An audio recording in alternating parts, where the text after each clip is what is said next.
Bukas na sa wakas para sa mga motorista ang isang bypass road sa Mabalacat City, Pampanga na 6 na taon ding natenga.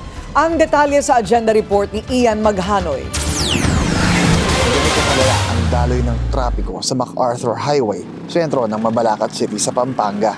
Bumper to bumper at halos hindi makagalaw ang mga sasakyang dumadaan sa crossing. Pero posibleng maibsan na ang problemang ito ng mga motorista ngayong opisyal nang binuksan ang Mabalacat Bypass Road ng Atlubola.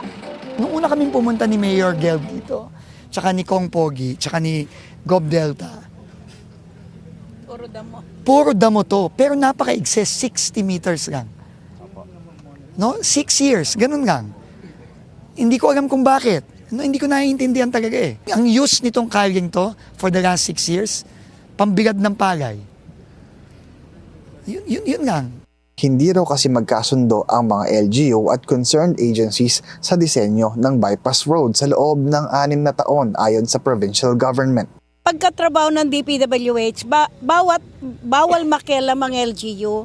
Kung nalaman lang ng provincial government ito, pwede naman kaming mag-negotiate sa right of way. Kung hindi nila kaya. Ang nangyayari kasi, kung ano yung mga project ng DPWH, hindi namin alam. Ginagawa na lang, pagtingin namin kulang, kapos, hindi tapos, kulang ang pondo. Kasi hindi naman nila dinadal sa Provincial Development Council. Dapat, Provincial Development Council, tapos yun ang isasabit ng RDC. Pero zero kami. Hindi kami talaga pinakinggan. Kaya nangyari yan. Dinudugtong ng bypass road ang Santa Ines Interchange via Tarlac and Lex hanggang Dao. Dati kasi ay ang entrada lamang ng arko ng Mabalacat ang maaring madaanan ng mga motorista papasok at palabas ng Dao at Tarlac. Ngayong sumisirit ang presyo ng langis, kumbinsido ang DPWH na makakamenos sa konsumo ang mga motorista sa pagbubukas ng bypass road. Malaki kasi traffic eh. Alam mo, ang Dao ngayon, minsan maiipit ka dyan, 30-45 minutes, baka malasing ka, 1 oras pa. So, ang laking ginawa nito.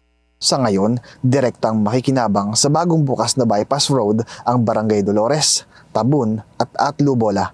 Para sa agenda, Ian Maghanoy, Bilyonaryo News Channel.